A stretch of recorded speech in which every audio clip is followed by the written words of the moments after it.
ಪತ್ರಕರ್ತ ಸಂಘ ಶಿವಮೊಗ್ಗ ಘಟಕದ ನೂತನ ಪದಗ್ರಹಣ ಕಾರ್ಯಕ್ರಮ ಪತ್ರಿಕೋದ್ಯಮದಲ್ಲಿ ನಡೆದಿದೆ.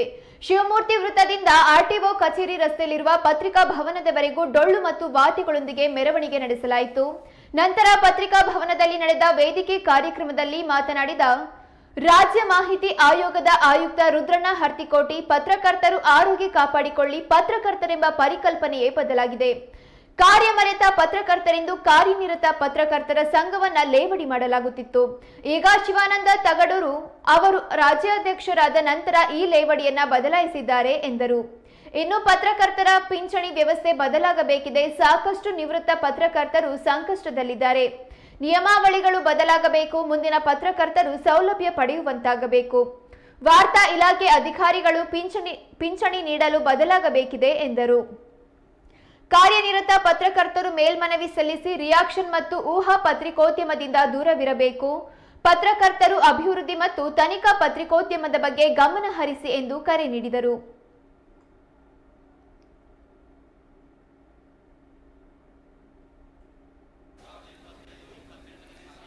ಪದಾಧಿಕಾರಿ ಮತ್ತು ಕಾರ್ಯಕಾರಿ ಮಂಡಳಿ ನಿರ್ದೇಶಕನಾಗಿ ಆಯ್ಕೆಯಾಗಿರ್ತಕ್ಕಂಥ ನಾನು ಈ ದಿನ ಸಂಘದ ಬೈಲಾ ಮತ್ತು ನಿಯಮಾವಳಿಗೆ ಬದ್ಧವಾಗಿ ಕೆಲಸ ಮಾಡಲು ಕಂಕಣಬದ್ಧವಾಗಿದ್ದೇನೆ. ಸಂಘದ ಸದಸ್ಯರ ಹಿತ ಕಾಯಲು ಮತ್ತು ಸಂಘದ ಆಶಯಗಳನ್ನು ಎತ್ತಿ ಹಿಡಿಯುವ ನಿಟ್ಟಿನಲ್ಲಿ ಕಟಿಬದ್ಧವಾಗಿ ಸಮರ್ಪಿಸಿಕೊಳ್ಳುತ್ತೇನೆ ಹಾಗೂ ಯಾವುದೇ ಸಂದರ್ಭದಲ್ಲಿ ಸಂಘ ವಿರೋಧಿ ಚಟುವಟಿಕೆ ಮಾಡುವುದಿಲ್ಲ. ಸಂಘದ ಒಗ್ಗಟ್ಟು ಕಾಪಾಡಿಕೊಂಡು ಸದಸ್ಯರ ಹಿತ ಕಾಯುವ ಮತ್ತು ವೃತ್ತಿ ಘನತೆ ಹೆಚ್ಚಿಸುವ ಕೆಲಸವನ್ನು ಪ್ರಾಮಾಣಿಕವಾಗಿ ಮಾಡುತ್ತೇನೆ ಎಂದು ದೇವರ ಮತ್ತು ನನ್ನ ತಂದೆ ತಾಯಿ ಹೆಸರಿನಲ್ಲಿ ಪ್ರಮಾಣ ಮಾಡುತ್ತೇನೆ.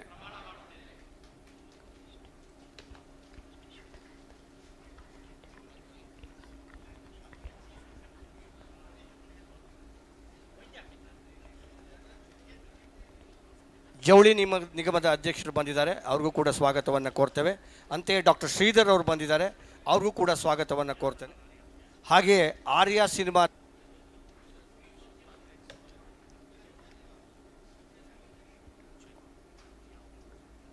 ಮಾನ್ಯ ಯೋಗೀಶ್ ಅವರು ಬಂದಿದ್ದಾರೆ, ಅವ್ರಿಗೂ ಕೂಡ ಸ್ವಾಗತವನ್ನು ಕೋರ್ತೇವೆ. ಚುನಾವಣೆಯನ್ನು ಬಹಳ ವ್ಯವಸ್ಥಿತವಾಗಿ ಮುನ್ನಡೆಸಿಕೊಟ್ಟಂತಹ ನಮ್ಮ ಚುನಾವಣೆ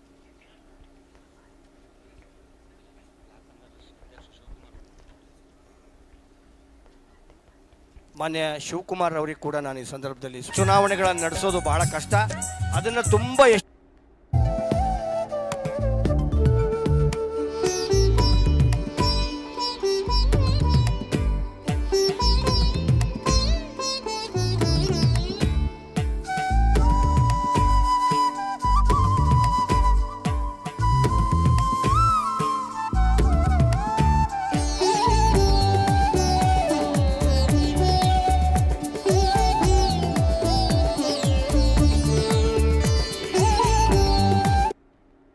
ಗಳಿಕೆ ಶಿವಮೊಗ್ಗ ಘಟಕದ್ದು. ಹಾಗಾಗಿ ಮತ್ತೊಮ್ಮೆ ಅವರಿಗೆ ಅಭಿನಂದನೆಗಳು ಸಲ್ಲಿಸ್ತೇನೆ. ಅನೇಕರು ಶುಭವನ್ನು ಹಾರೈಸಿದ್ದಾರೆ. ಅದರಲ್ಲಿ ನಾನು ನೋಡ್ತಾ ಇದ್ದೆ, ಅದರಲ್ಲಿ ಒಬ್ಬೊಬ್ಬರದ್ದು ಒಂದೊಂದು ವಿಭಿನ್ನ ಬಗೆ.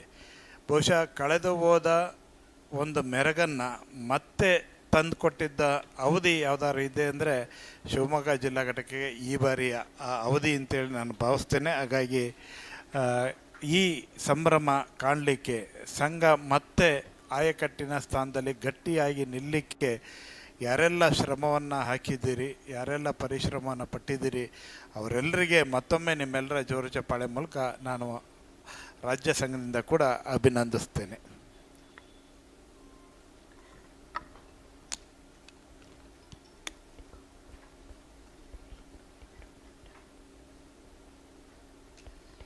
ಕರ್ನಾಟಕ ಕಾರ್ಯನಿರತ ಪತ್ರಕರ್ತರ ಸಂಘದ ಈ ಸಂಘವನ್ನು ಮುನ್ನಡೆಸುವಂಥ ಸಂದರ್ಭದಲ್ಲಿ ಅನೇಕ ಬಾರಿ ಏಳು ಬೀಳುಗಳನ್ನು ಕಂಡಂಥ ಹೊತ್ತಿನಲ್ಲೂ ಕೂಡ ಗಟ್ಟಿಯಾಗಿ ನಿಂತು ನಮ್ಮ ಜೊತೆಯಲ್ಲಿ ಆ ಸಂಘಟನೆಯ ಬೆನ್ನೆಲುಬಾಗಿ ನಿಂತು ನಮ್ಮನ್ನು ಮುಂಚೂಣಿಯಲ್ಲಿ ನಾಯಕತ್ವವನ್ನು ಕೊಟ್ಟು ಆ ನಿಟ್ಟಿನಲ್ಲಿ ಆ ಕೆಲಸವನ್ನು ಮಾಡಲಿಕ್ಕೆ ಸದಾ ಸಹಕಾರಿಯಾಗಿ ಬಂದಂಥ HB ಮದನಗೌಡರು ಇವತ್ತು ನಮ್ಮ ಸಂಘಟನೆ ಒಳಗಡೆ ಹಿರಿಯಣ್ಣನ ರೀತಿಯಲ್ಲಿ ಇವತ್ತು ಉಪಾಧ್ಯಕ್ಷರಾಗಿ ನಮ್ಮಲ್ಲಿ ಬಂದಿದ್ದಾರೆ. ಮನೆಯಲ್ಲಿ ಒಬ್ಬರು ಯಜಮಾನರಿದ್ದಾರೆ ಅಂದರೆ ಭಾಳ ಎಚ್ಚರಿಕೆಯಿಂದ ಜವಾಬ್ದಾರಿಯಿಂದ ಸಂಘಟನೆ ನಡೀಲಿಕ್ಕೆ ಸಾಧ್ಯ ಆಗುತ್ತೆ. ಅಂಥ ಕೆಲಸವನ್ನು ಅವರು ಇವತ್ತು ಮಾಡ್ತಾ ಇದ್ದಾರೆ ಅನ್ನೋದು ನಮಗೆ ನಿಮ್ಮೆಲ್ಲರಿಗೆ ಹೆಮ್ಮೆಯ ಸಂಗತಿ. ಹಾಗೆ ಇವತ್ತು ಇಡೀ ರಾಜ್ಯದ ಪತ್ರಕರ್ತರ ಚುನಾವಣೆಯನ್ನು ನಡೆಸಬೇಕು ಅಂದರೆ ಭಾಳ ಕಷ್ಟದ ಕೆಲಸ. ಯಾರಾದರೂ ಚುನಾವಣಾಧಿಕಾರಿಯಾಗಿ ಕೆಲಸವನ್ನು ಮಾಡ್ತಾರೆ ಅಂದರೆ ಅನೇಕ ಕಡೆ ಒಬ್ಬರು ತಹಸೀಲ್ದಾರ್ಗಳು ಮಾಡಿದ್ದಾರೆ, AC ಗಳು ಮಾಡಿದ್ದಾರೆ, ಬೇರೆ ಬೇರೆ ಅಧಿಕಾರಿಗಳು ಮಾಡಿದ್ದಾರೆ, ಈ ಥರದ್ದೆಲ್ಲ ಇದೆ. ಆದರೆ ಮುಖ್ಯ ಚುನಾವಣಾಧಿಕಾರಿಯಾಗಿ ಕೆಲಸವನ್ನು ಮಾಡುವಂಥವ್ರು ಇಲ್ಲಿವರೆಗೂ ನಾವು ಯಾವುದೇ ಅಧಿಕಾರಿಗಳನ್ನು ನೇಮಕ ಮಾಡಲಿಲ್ಲ. ಹಿರಿಯ ಪತ್ರಕರ್ತರನ್ನು ನಮ್ಮ ಸಂಘದ ಬೈಲಾ ಪ್ರಕಾರ ಇರುವಂಥ ಅಧಿಕಾರವನ್ನು ಪದನಿಮಿತ್ತ ಅಧಿಕಾರವನ್ನು ಬಳಸಿ ನಾವು ಆ ಕೆಲಸವನ್ನು ಮಾಡ್ತಾ ಬಂದಿದ್ದೇವೆ. ಈ ಬಾರಿ ಚುನಾವಣೆಗೆ ಯಾರನ್ನು ಮುಖ್ಯ ಚುನಾವಣಾಧಿಕಾರಿ ಮಾಡಬೇಕು ಅಂತೇಳಿ ಯೋಚನೆ ಮಾಡಿದಾಗ ಅದಕ್ಕೆ ನಮಗೆ ಆಯ್ಕೆಯಾಗಿ ಕಂಡಿದ್ದು ರವಿಕುಮಾರ್ ಟೆಲಕ್ಸ್ ಅವರು.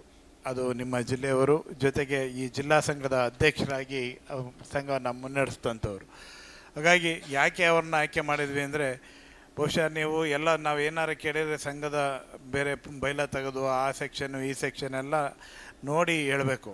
ಅವ್ರಿಗೆ ಏನಿಲ್ಲ, ಕಂಪ್ಯೂಟರ್ ಇದ್ದಂಗೆ ತಕ್ಷಣವೇ ಇಂಥ ಬೈಲಾದಲ್ಲಿ ಇಂಥ ಇದರಲ್ಲಿ ಹೀಗಿದೆ ಅಂಥೇಳಿ ಆ ತಕ್ಷಣಕ್ಕೆ ಹೇಳುವಷ್ಟರ ಮಟ್ಟಿಗೆ ಸಂಘದ ಬೈಲಾ ಬಗ್ಗೆ ಪರಿಣಿತಿಯನ್ನು ಪಡೆದು ಅನೇಕ ಹರ್ಡಲ್ಸ್ಗಳನ್ನು ಇಶ್ಯೂಗಳನ್ನು ಮಾತುಕತೆಯ ಮೂಲಕ ಬಗೆಹರಿಸಿಕೊಟ್ಟಂಥ ಕೀರ್ತಿ ಹೆಗ್ಗಳಿಕೆ ರವಿಕುಮಾರ್ ಟೆಲಕ್ಸ್ ಅವರು. ಹಾಗಾಗಿ ಅವರಿಗೆ ನಿಮ್ಮೆಲ್ಲರ ಚಪ್ಪಾಳೆ ಮೂಲಕ ಮತ್ತೆ ನಾನು ಇವತ್ತು ಅಭಿನಂದನೆಗಳನ್ನು ಕೂಡ ಸಲ್ಲಿಸಲಿಕ್ಕೆ ಬಯಸ್ತೇನೆ. ಇವತ್ತು ಈ ಕಾರ್ಯಕ್ರಮ ಅಧ್ಯಕ್ಷರಾಗಿ ಚುಕ್ಕಾಣಿಯನ್ನು ಹಿಡಿದಿರುವಂಥ ವೈದ್ಯ ಅವರು, ನಾವು ಎಂದೂ ಬಯಸದ ಏನನ್ನೂ ಕೂಡ ಬಯಸದೇ ಇರುವಂಥವ್ರು ಯಾರು ಇದ್ದಾರೆ ಅಂದರೆ ಅದು ವೈದ್ಯನೇ. ನನ್ನ ದೃಷ್ಟಿಯಲ್ಲಿ ಯಾವತ್ತೂ ಕೂಡ ಏನಾರು ಜವಾಬ್ದಾರಿ ಇರಲಿ ಬೇಡ ಸರ್ ಅಂತಲೇ ಹೇಳ್ತಾ ಬಂದವರು. ಬೇಡ ಅಂದವರಿಗೆ ಅಧಿಕಾರ ಸಿಕ್ಕೋದಿದೆಯಲ್ಲ, ಅದು ನಿಜಕ್ಕೂ ಕೂಡ ಒಂದು ಸಂಭ್ರಮದ ಗಳಿಗೆ. ಹಾಗಾಗಿ ಇವತ್ತು ಅತ್ಯಂತ ಹಿರಿಯ ಪತ್ರಕರ್ತರಾಗಿರುವಂಥ ವೈದ್ಯ ಅವರ ನೇತೃತ್ವದಲ್ಲಿ ಇಡೀ ಆಡಳಿತ ಮಂಡಳಿ ಇವತ್ತು ಇಲ್ಲಿ ಅಧಿಕಾರವನ್ನು ಹಿಡಿದಿರೋಂಥದ್ದು ನಾವು ನೀವೆಲ್ಲರೂ ಸಾಕ್ಷಿಯಾಗಿದ್ದೀವಿ ಅಂತೇಳಿ ಹೇಳ್ತಾ, ಇವು ನಿರ್ಗಮಿತ ಅಧ್ಯಕ್ಷರುಗಳು, ನಿರ್ಗಮಿತ ಅಂದರೆ ನಿಕಟಪೂರ್ವ ಅಧ್ಯಕ್ಷರು ಅಂತೇಳಿ ಹೇಳ್ತೀವಿ, ಈಗಷ್ಟೇ ಅಧಿಕಾರವನ್ನು ಅಧಿಕಾರ ವಹಿಸ್ಕೊಟ್ಟಿದ್ದಾರೆ ಅಂದರೆ ಅದರ ಅರ್ಥ ಪೂರ್ತಿ ಬಿಟ್ಟಿದ್ದಾರೆ ಅಂತ ಹೇಳಲ್ಲ. ಇನ್ನು ಪಕ್ಕದಲ್ಲಿ ಈ ಚೇರಿಗೆ ಸೀಟ್ ಹಾಕಿ ಅಲ್ಲಿ ಈಗ ರಾಜ್ಯ ಕಾರ್ಯಕಾರಿ ಸಮಿತಿ ಸದಸ್ಯರಾಗಿ ಅಲ್ಲಿ ಬಂದಿದ್ದಾರೆ. ಅಂದರೆ ಸಂಘದ ವ್ಯವಸ್ಥೆ ಒಳಗಡೆ ಅವರು ಇರ್ತಾರೆ ಯಾವಾಗಲೂ ಕೂಡ. ಸಂಘ ತುಂಬ ಚೆನ್ನಾಗಿ ಇದ್ದಾಗ ಪದಾಧಿಕಾರಿಗಳಾಗುವಂಥದ್ದು ಬೇರೆ, ಸಂಕಷ್ಟದಲ್ಲಿ ಪದಾಧಿಕಾರಿಗಳಾಗುವಂಥದ್ದು ಬೇರೆ. ಯಾಕೆ ಸಂಕಷ್ಟ ಅಂತೇಳಿ ಹೇಳ್ತೀನಿ ಅಂದರೆ, ಬಹುಶಃ ನಮ್ಮ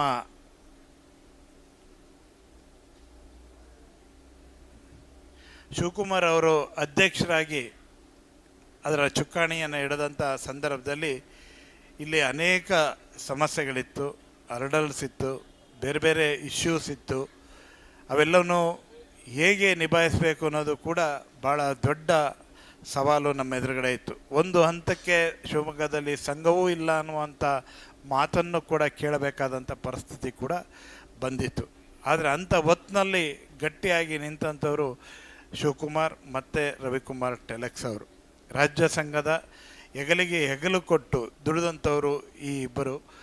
ಆ ಹೊತ್ತಿನಲ್ಲಿ ಎರಡು ಅವಧಿಯಲ್ಲಿ ಸಂಘವನ್ನು ಮುನ್ನಡೆಸ್ಕೊಂಡು ಬಂದಿದ್ದು. ಯಾಕೆಂದರೆ ನಮಗೆ ಯಾವುದೇ ಸಂಘದ ಆರ್ಥಿಕ ಏನಾದ್ರು ಚಟುವಟಿಕೆ ಮಾಡಬೇಕು ಅಂದರೆ ಯಾವುದೂ ಹಣ ಇಲ್ಲ. ಇಲ್ಲಿ ವಿಶೇಷವಾಗಿ ಶಿವಮೊಗ್ಗ ಜಿಲ್ಲೆ ಬೇರೆ ಥರನೇ ಇದೆ. ಹಾಗಾಗಿ ಈಗಿರುವ ವ್ಯವಸ್ಥೆ ಒಳಗಡೆ ಆ ಕೆಲಸವನ್ನು ನಿರಂತರವಾಗಿ ಮಾಡಿಕೊಳ್ತಾ ಇಡೀ ತಾಲೂಕು ಘಟಕಗಳನ್ನು ಕೂಡ ಸಕ್ರಿಯವಾಗಿ ಕ್ರಿಯಾಶೀಲವಾಗಿ ಉಳಿಸ್ಕೊಂಡು ಬಂದಂಥ ಕೀರ್ತಿ ಹೆಗ್ಗಳಿಕೆ ಕೂಡ ಈ ಇಬ್ಬರು ಮಹನೀಯರದು. ಹಾಗಾಗಿ ಮತ್ತೊಮ್ಮೆ ನಿಮ್ಮೆಲ್ಲರ ಚಪ್ಪಾಳೆಯನ್ನು ಕೊಟ್ಟರೆ ತಪ್ಪೇನಿಲ್ಲ ಅಂತೇಳಿ ಅಂದ್ಕೊತೀನಿ. ಜೋರಾದ ಚಪ್ಪಾಳೆ ಮೂಲಕ ಅವರಿಗೆ ಅಭಿನಂದನೆಗಳನ್ನು ಸಲ್ಲಿಸ್ತೇನೆ. ಹಾಗೆ ಇವತ್ತು ಶಿವಕುಮಾರ್ ಮನಸ್ಸು ಮಾಡಿದರೆ ಏನೆಲ್ಲ ಮಾಡ್ಬೋದು ಅಂತ ಭಾಳ ಜನರು ಹೇಳ್ತಾ ಇರ್ತಾರೆ. ಒಂದು ಪತ್ರಿಕಾ ಭವನವನ್ನು ಕೂಡ ಕಟ್ಬಿಡ್ಬೋದು, ಅಷ್ಟರ ಮಟ್ಟಿಗೆ ಅವ್ರ ಶಕ್ತಿ ಇದೆ ಅಂತ. ನಾನು ಬಯಸೋದೇನೆಂದರೆ ಅವರು ಪತ್ರಿಕಾ ಭವನ ಕಟ್ಟೋದು ಬೇಡ, ಯಾರ್ಯಾರಿಗೆ ಅಶಕ್ತರಿದ್ದಾರೆ ಅಂಥ ಪತ್ರಕರ್ತರಿಗೆ ರಿಯಾಯಿತಿ ದರದಲ್ಲಿ ನಿವೇಶನವನ್ನು ಕೊಡಲಿ, ಆ ಶಕ್ತಿ ಅವರಿಗೆ ದೇವರು ಕೊಟ್ಟಿದ್ದಾರೆ ಅಂತೇಳಿ ನಿಮ್ಮ ಈ ಸಂದರ್ಭದಲ್ಲಿ ಹೇಳಲಿಕ್ಕೆ ಬಯಸ್ತೇನೆ.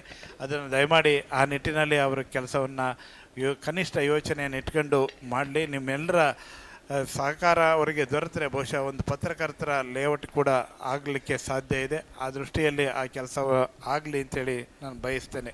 ಕರ್ನಾಟಕ ಕಾರ್ಯನಿರತ ಪತ್ರಕರ್ತರ ಸಂಘ ನಿರಂತರವಾಗಿ ಈ ಥರ ಪತ್ರಿಕಾ ಚಟುವಟಿಕೆಗಳನ್ನು ಮಾಡ್ಕೊಂಡು ಬರುವ ಮೂಲಕ ಅವತ್ತು ಬಹುಶಃ ಡಿ ವಿ ಗುಂಡಪ್ಪನವರು 8-10 ಜನರು ಸೇರಿ ಹುಟ್ಟಾಕ್ತಂಥ ಸಂಘಟನೆ ಇವತ್ತು ನಾಡಿನ ಉದ್ದಗಲಕ್ಕೆ ಯಾವುದೇ ಜಿಲ್ಲೆಗೆ ಹೋಗಿ ಯಾವುದೇ ತಾಲೂಕುಗಳಿಗೆ ಹೋಗಿ ಎಲ್ಲ ತಾಲೂಕುಗಳಲ್ಲಿ ಘಟಕಗಳನ್ನು ಹೊಂದಿರುವಂಥ ಎಲ್ಲ ಜಿಲ್ಲೆಗಳಲ್ಲಿ ಸಕ್ರಿಯ